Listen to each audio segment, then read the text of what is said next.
সাক্ষাৎ ভগবতী দেবী মাতরং তাং প্রণম্যহম জননী জন্মভূমিশ্চ স্বর্গাদপি পরীয়সী। ভগবান প্রণাম জানান। পিতা স্বর্গ, পিতা ধর্ম, পিতহি পরমং তপ, ভিতরি পৃথিমা পণ্যে প্রিয়ন্তে সর্বদেবতা।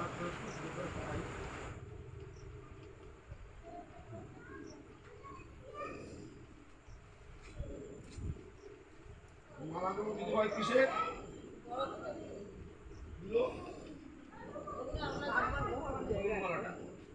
সূত্রেণ গ্রথিতং মাল্যং রজনীগন্ধা পুষ্প সমন্বিতং ইমং মাল্যং সমারুহ্য তিষ্ঠ ভগবান গণৈষঃ ইদং পুষ্পমাল্যং ভগবতে বসুদেবায়। ঘণ্টাটা কই?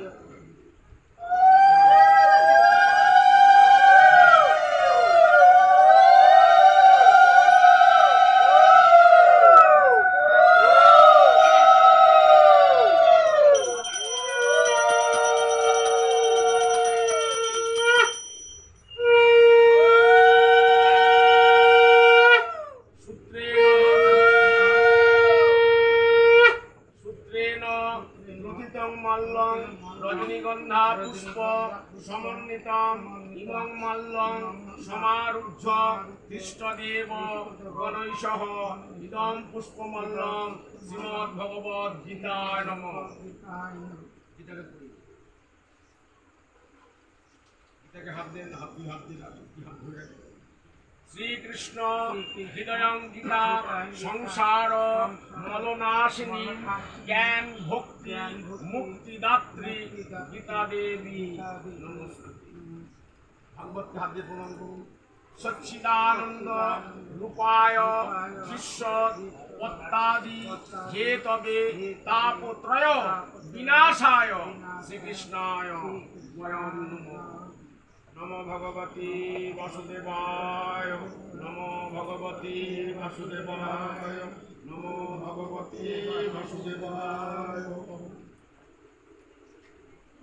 সূত্রেণ গ্রথিতং মাল্যং রজনীগন্ধা পুষ্প সমন্বিতম ইমং মাল্যং সমারুহ্য তিষ্ঠদেবী গণৈষঃ বৃন্দাবৈ তুলসীদেব্যৈ প্রিয়াবৈ কেশবস্য চ কৃষ্ণভক্তি প্রদে দেবী সত্যবত্যৈ নমো নমঃ। বৃন্দাদেবীকে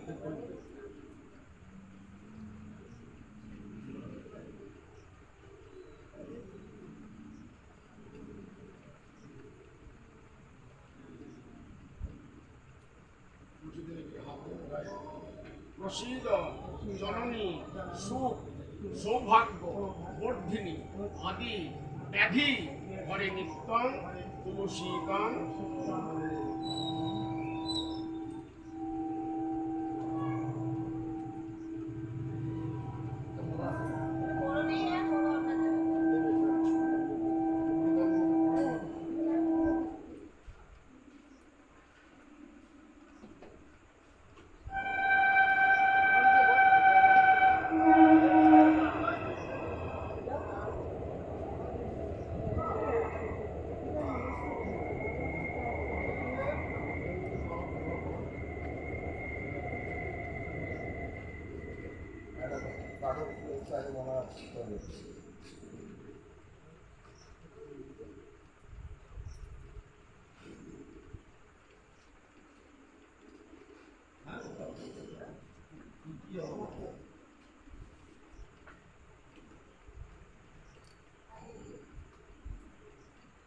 আসুন আমরা আপন আপন গুরুদেবকে প্রণাম জানিয়ে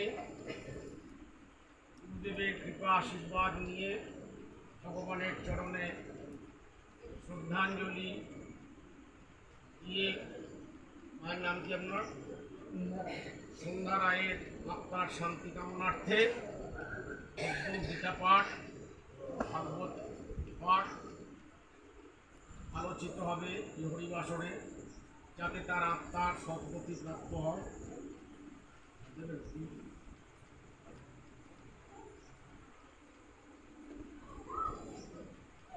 এখন আমরা গুরুদেবকে প্রণাম জানাই, আপন আপন গুরুদেবকে।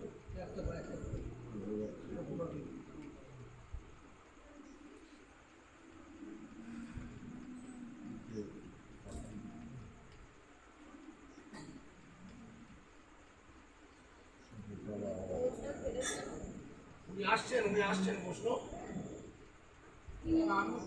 আচ্ছা, আসুন আসুন, উনি পাঠ করবেন, উনি পাঠ করবেন, আমি পাঠ করবেন। আসুন, আমি চাই একসঙ্গে 8 জন 10 জন 14 জন সব লোকে পাঠ করুক, খুব ভালো হয় এটা।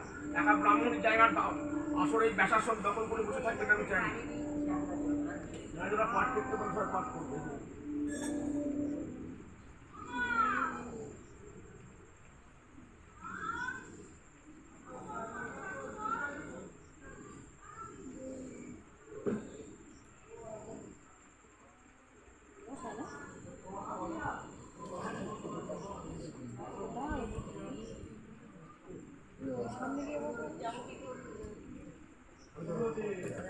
গুরুদেবকে প্রণাম জানান। গুরু ব্রহ্মা, গুরু বিষ্ণু, গুরুদেব মহেশ্বর, গুরুদেব পরম ব্রহ্ম, তস্মৈ শ্রী গুরুবে।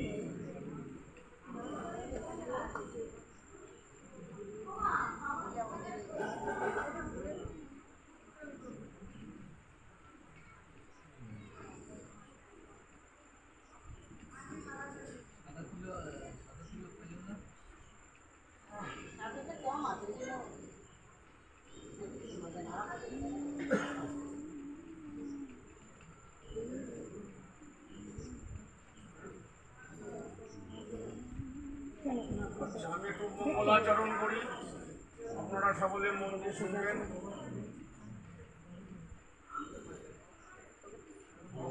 মণ্ডলাকারং ব্যক্তং যেন চরাচরং তৎপদং দর্শিতং যেন তস্মৈ শ্রী গুরুবে নমঃ।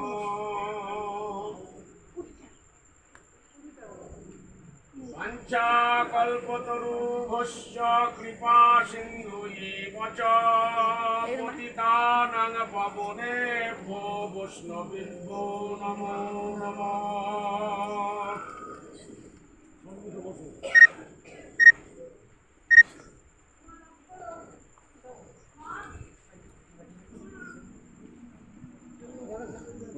এই যে আপনারা বসেছেন না, ভাগবতে লেখা আছে কিভাবে বসছে, আলোচনা হয়নি, কোনো পাঠক করে না, আপনারা জানেন না কোনখানে ব্রাহ্মণ বসবে, কোনখানে বৈষ্ণব বসবে, কোনখানে সন্ন্যাসী বসবে, কোনখানে যোগী বসবে, ওখানে মহিলারা বসবে, কোন দিকে রেগুলার যারা মানে প্রত্যহ ভাগবত শুনতে আসে তারা কোন দিকে বসবে, যারা প্রত্যহ আসে না তারা কোন দিকে বসবে। এটি বলে ভাগবতের আসন বিচার লেখা আছে, প্রথমে লেখা। আপনারা জানেন না এগুলো, তাই রাখে সেখানে সব বসে পড়বে একদম আছে, সাপ্তাহিক পড়াগানে লেখা আছে কোথায় কার কোনখানে স্থান নির্বাচন, ভাগবতীয় স্থান নির্বাচন আছে। কিন্তু সেখানে সেই পরিবেশ হয় না, সব জায়গায় কোনোখানেই হয় না, কিন্তু যে যা খুশি। আসুন বৈষ্ণব দিকে আমরা করুন। পঞ্চাকল্পতরুভ্যশ্চ কৃপা সিন্ধুয়েব চ পতিতানাং পাবনেভ্যো বৈষ্ণবেভ্যো নমো নমঃ। পঞ্চতত্ত্বাত্মকং কৃষ্ণং ভক্তরূপস্বরূপকং ভক্তাবতার ভক্তাখ্যং তং নমামি ভক্তশক্তিকং। মেয়েটা বসে বসে আমার ফটো তুলছে। এটা কাকে প্রণাম করলাম? মেয়েটা বাবা বসে বসে আমার ফটো তুলছে। তোমার সব তোলে। এটা বললাম মন্ত্রটা। হরে কৃষ্ণ। এখানে ভক্ত রূপে কে আছেন? পঞ্চতত্ত্বের মধ্যে ভক্ত রূপে কে আছেন? কলিযুগে ভক্ত রূপে কে আছেন? হ্যাঁ, তারপরে ভগবান ছিলেন, কলিযুগে ভক্ত রূপে কে এসছে? তিনি ভগবান চৈতন্য মহাপ্রভু। তারপরে কি ছিলেন উনি? স্বয়ং ভগবান, কৃষ্ণস্থ ভগবান ও স্বয়ং। আর কলিযুগে উনি কি হয়ে আসলেন? ভক্ত রূপ, ভক্ত হয়ে আসলেন, স্বয়ং ভগবান ভক্ত হয়ে আসলেন। ভক্তদের কি বললাম?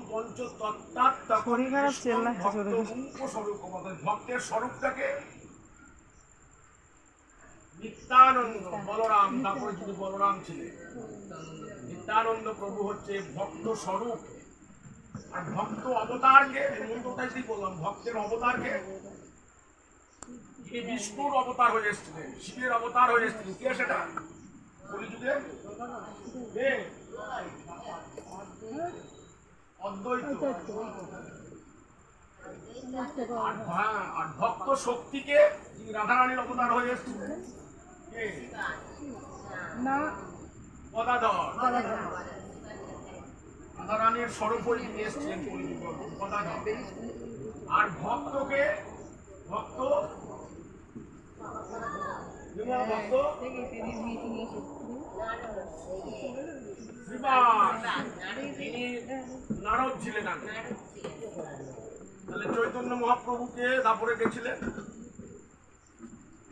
শ্রীকৃষ্ণ। নিত্যানন্দ দাপরে গিয়েছিলেন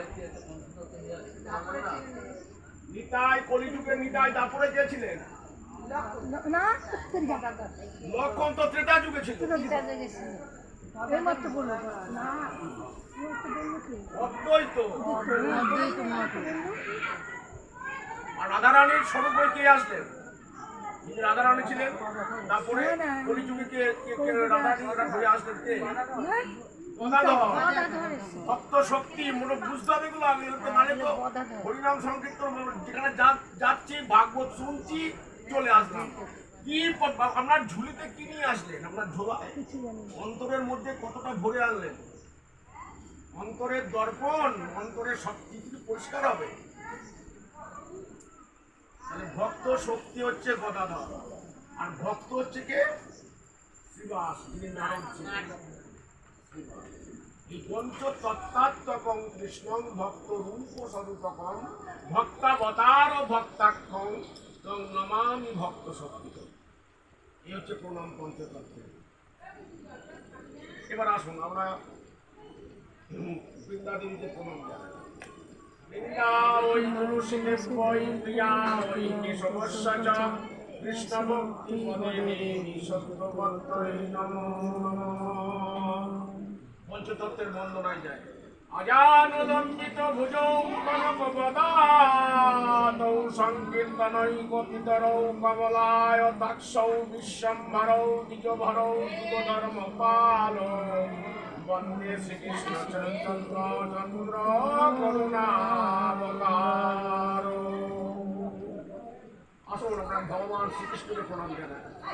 কৃষ্ণায় বাসুদেবায় গোবিন্দনায় চ অশেষ ক্লেশনাশায় গোবিন্দায় নমো নমঃ। হে কৃষ্ণ করুণা সিন্ধু দীনবন্ধু জগৎপতে গোপীশ গোপীকান্ত রাধাকান্ত নমস্তে। শ্রীমতী রাধারানীকে প্রণাম জানাই। কাঞ্চন গৌরাঙ্গী ভানুসুতাং দেবী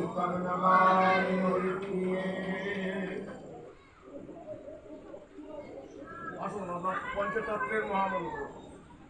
ভজ শ্রীকৃষ্ণ চৈতন্য প্রভু নিত্যানন্দ শ্রী অদ্বৈত গদাধর শিবসাদি গৌর ভক্তবৃন্দ। মহামন্ত্র বলি। হরে কৃষ্ণ কৃষ্ণ কৃষ্ণ হরে হরে হরে রাম হরে রাম রাম রাম হরে হরে। ওম নমো ভগবতে বাসুদেবায়, ওম নমো ভগবতে বাসুদেবায়, ওম নমো ভগবতে বাসুদেবায়।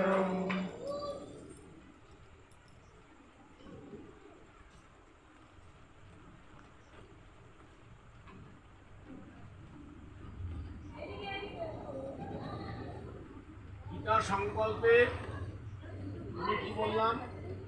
ধৃতরাষ্ট্রের একটা শ্লোক বলেছি, ধর্মক্ষেত্রে কুরুক্ষেত্রে সমবেতা যুযুৎসব মামকা পাণ্ডবাশ্চৈব কিং কুর্বত সঞ্জয়। ধৃতরাষ্ট্রের একটাই শ্লোক বলেছি। এখানে গীতাতে কটা চরিত্র আছে? গীতায় কজন ব্যক্তি আছে? গীতাতে কজন লোক আছে?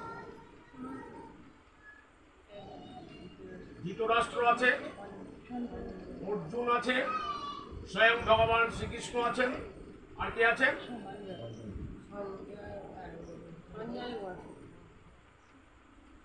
অর্জুন, শ্রীকৃষ্ণ, সঞ্জয়, ধৃতরাষ্ট্র,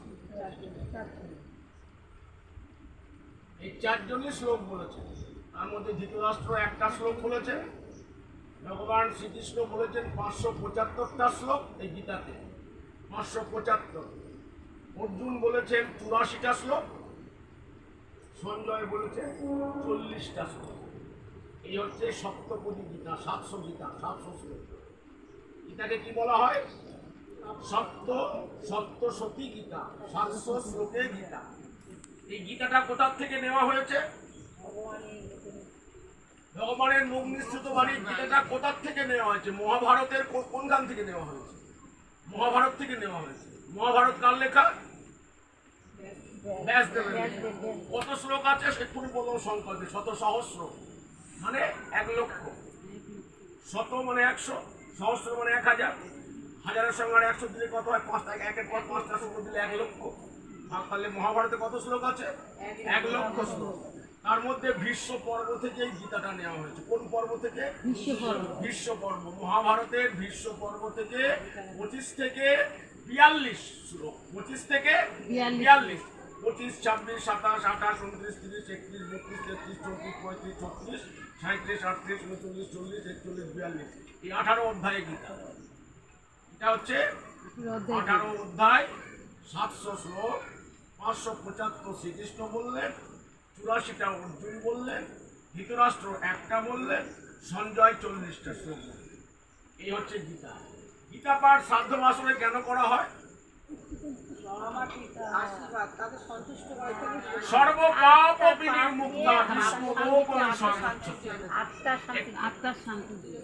এই যে সর্বপাপ বিনির্মুক্তা শ্রী বিষ্ণু চরণ প্রাপ্তি, মানে হচ্ছে গীতা পাঠ করলে সমস্ত পাপ তাপ থেকে মুক্তি হয়ে তার আত্মা ভগবান শ্রীকৃষ্ণের ধামে যাবে, এই আশা রেখে ভগবানের মুখ নিঃসৃত বাণী গীতা পাঠ শ্রাদ্ধ বাসনে করা হয়।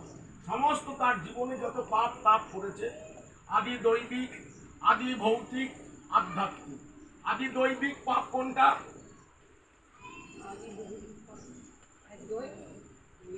আদি দৈবিক, আদি ভৌতিক আর আধ্যাত্মিক।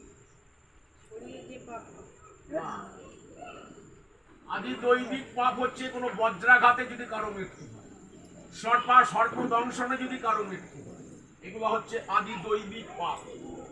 পূর্বজন্মে কোনো পাপ করলে এই ধরনের এই জন্মে ভোগ করতে, সেই পাপে তার মৃত্যুবরণ করতে। আধ্যাত্মিক পাপ কোনগুলো? আমার নিজের পরিবেশের মধ্যে একটা শ্লোক আছে, অন্তরে অনিষ্ট চিন্তা, মুখেতে মিষ্টতা, তার থেকে প্রকাশ ঢের ভালো প্রকাশ্য শত্রুতা। অন্তরে আমার কোনো আত্মীয় স্বজন অন্তরে শত্রুতা করছে, মুখে মিষ্টি, এমন মুখে মিষ্টি কথা বলছে যে আমার কত শুভাকাঙ্ক্ষী সে, কিন্তু ভেতরে ভেতরে আমাকে বাঁশ দেওয়ার চেষ্টা সে করছে। এটা হচ্ছে আধ্যাত্মিক যন্ত্রণা। শারীরিক কষ্ট, অপর প্রতিবেশী থেকে আমার কষ্ট পাচ্ছি, এটা আধ্যাত্মিক যন্ত্রণা। আর আদি ভৌতিক কোনগুলো? কোনো পশু থেকে যদি আমার মৃত্যু হয়ে যায়, এটা আদি ভৌতিক। এই ত্রিতাপ জ্বালায় আমরা জ্বলছি। এর থেকে মুক্তি পেতে গেলে গীতা পাঠ করলে তবেই সন্ধ্যা দেবীর আত্মার শান্তি হবে। সেই জন্য শ্রাদ্ধ বাসরে সর্বপাপ থেকে তার আত্মা যাতে সে মুক্তি পায়। আত্মা তো কোনো পাপ করে না, দৈহিক পাপ, মানসিক পাপ, শারীরিক পাপ। পাপ কতগুলো আছে? দৈহিক পাপ। কিরকম দৈহিক পাপ? একটা পাঁঠা নিয়ে এসে, সে নিরীহ পাঁঠা, নিরীহ ছাগল, নিরীহ মুরগি, সে কোনো অন্যায় করেনি, কোনো দোষ করেনি, আমি মেরে দিলাম কোপ দিয়ে আমি গপ গপ করে মাংস ভাত খাই। সুন্দর করে রান্না করেছি, রান্না করে সেটা খাচ্ছি, রসনা তৃপ্তি। আমার জীব বলছে খুব ভালো, খুব ভালো। আমার আত্মায় চাইছে, আত্মা কোনোদিন চায় না। এটা হচ্ছে শারীরিক পাপ। এই পাপ থেকে মুক্তি পেতে গীতা পাঠ। মানসিক পাপ কোনটা? শারীরিক পাপ হচ্ছে নিজের স্ত্রীকে ছেড়ে দিয়ে তো ঘরে রেখে অপর স্ত্রীর সঙ্গে মেলামেশা করছে, অবৈধ সম্পর্কে লিপ্ত, শারীরিক পাপ। মানসিক পাপ কি? আপনার আমি ক্ষতি করার চেষ্টা করছি মনে মনে, আপনার আমি ক্ষতি করবই করবো, যে কোনো ছলে বলে কলে কৌশলে আমি আপনার ক্ষতি করি। এটা হচ্ছে মানসিক পাপ। চুরি করা মানসিক পাপ, এগুলো হচ্ছে মানসিক পাপ, মন থেকে তৈরি পাপ। মানসিক পাপ, শারীরিক পাপ, এই পাপগুলো থেকে মুক্তি পেতে শ্রীমদ্ ভগবদ্ গীতা পাঠ করতে হবে। তাই আমি জানি না সন্ধ্যা দেবী তার এই জড়জগতে কোন কোন পাপে লিপ্ত ছিল, কোন কোন পুণ্যকর্ম করেছেন।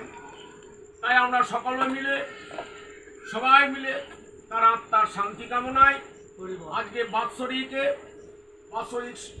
হরিবাসরে তার আত্মার শান্তি কামনা করব। সকলে মিলে ভগবানকে সন্তুষ্ট করব। ভগবান সন্তুষ্ট হলে আমাদের প্রার্থনায়, আমাদের প্রচণ্ড আন্তরিক প্রার্থনায় ভগবানের কাছে যদি আমরা চাই যে তার সন্ধ্যা দেবীর আত্মার সদ্গতি হোক, ভগবান অবশ্যই পরম দয়ালু, তিনি কৃপা করে তার আত্মার সদ্গতি করবেন, এটা আমরা আশা রাখি। এই উদ্দেশ্য নিয়ে আজকে হরিবাসরে গীতা পাঠের আরম্ভ করছি।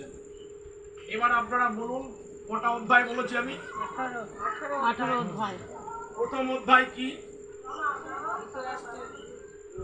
অর্জুনের বিষাদ যোগ। এই অধ্যায় পাঠ করলে কি হয়? প্রথম অধ্যায় হচ্ছে অর্জুনের বিষাদ যোগ। অর্জুন ডিপ্রেশনে ভুগছেন, কষ্ট, মনে দুঃখ, আমি যুদ্ধ করব না, আত্মীয় স্বজনকে মারবো না, এই নিয়ে ধনুর্বাণ ত্যাগ করলেন। তাহলে এই গীতার প্রথম অধ্যায় পাঠ করলে কি হয়? মন পবিত্র হয়। মনে রাখবেন কথাগুলো। গীতার প্রথম অধ্যায় পাঠ করলে কি হয়? মন পবিত্র হয়। দ্বিতীয় অধ্যায় কি? সাংখ্যযোগ। এই সাংখ্যযোগকে কি বলা হয় গীতার? গীতার সারাতি সার। 18টা অধ্যায়ের মধ্যে শ্রেষ্ঠ অধ্যায় কোনটা? সাংখ্যযোগ, দ্বিতীয় অধ্যায়। এই অধ্যায় পাঠ করলে কি হয়? শরীর নির্মল হয়, অন্তর দর্পণ স্বচ্ছ হয়। একটা আয়না যদি তারপরে ময়লা পড়ে, সেই ময়লা পড়লে নিজের মুখ দেখা যাবে? যাবে না। আয়নাটাকে পরিষ্কার করলে দেখা যাবে। তাই গীতার দ্বিতীয় অধ্যায় পাঠ করলে মনটা পরিষ্কার হয়ে নির্মল হবে মনটা। মনে থাকে যেন দ্বিতীয় অধ্যায় সাংখ্যযোগ। তৃতীয় অধ্যায় কি? কর্মযোগ। কর্মযোগ পাঠ করলে কি হয়? কর্মযোগ পাঠ করলে কি হয়? সর্ব পাপ দূর হয়। যত আমি জীবনে পাপ করেছি সে সমস্ত পাপগুলো আমার দূর হয়ে যাবে। তৃতীয় অধ্যায় কর্মযোগ। আমাদের কর্মযোগ পাঠ করতে হবে। মানে এখন ডিটেলসে যেন সব আছে, ডিটেলসে যাচ্ছে না, কর্মযোগ ধরছে। এই কর্মযোগ হচ্ছে, এখানে 43টা শ্লোক আছে।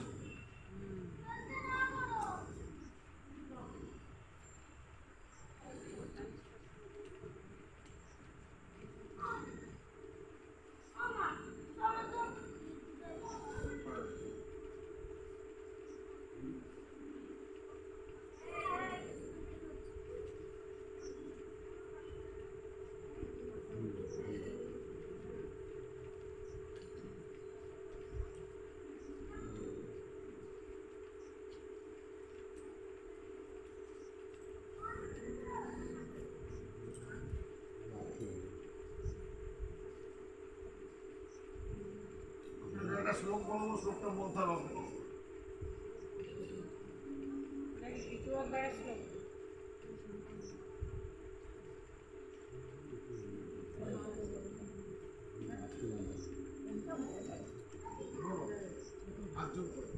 সকলে বলতে পারেন। আমরা ভগবানের কাছে প্রার্থনা জানাবো।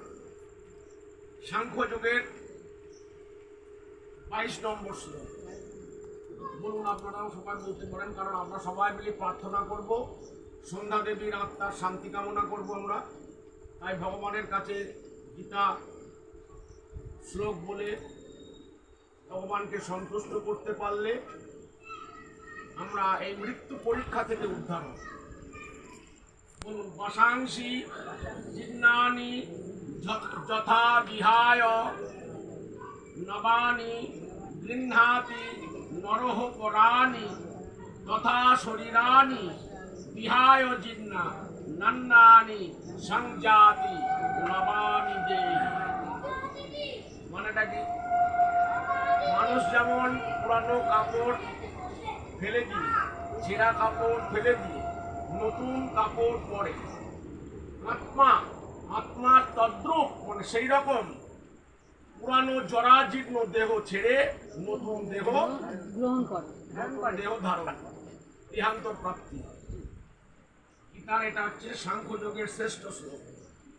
তাই যোগীরা, সাধুরা, বৈষ্ণবরা মৃত্যুর জন্যে দুঃখ করে, জানে এই আত্মা, আমার এই দেহটা, জরাজীর্ণ দেহটা, এই ভাঙা দেহটা, ক্যান্সার দেহ, সুগার প্রেসারে ভর্তি দেহ, আত্মা দেখছে থাকার উপযুক্ত নয়, তাই আত্মা এই দেহটাকে ত্যাগ করে চলে গেল, অন্য একটা ভালো দেহের মধ্যে প্রবেশ করল, নতুন দেহ ধারণ করল। এটা 22 নম্বর শ্লোক।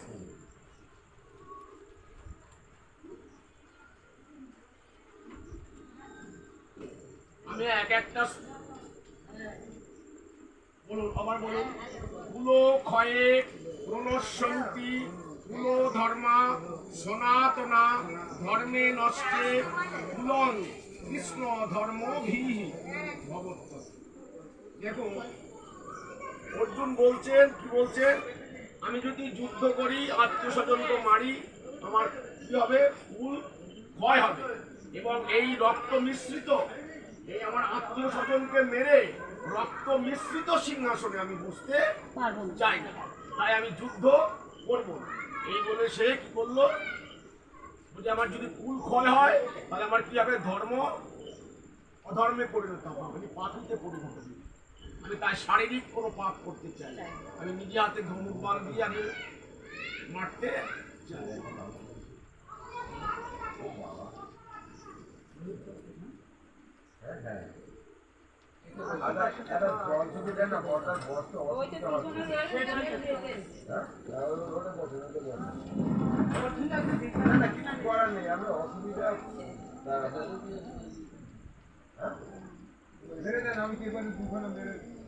সাংখ্যযোগে কি লেখা আছে?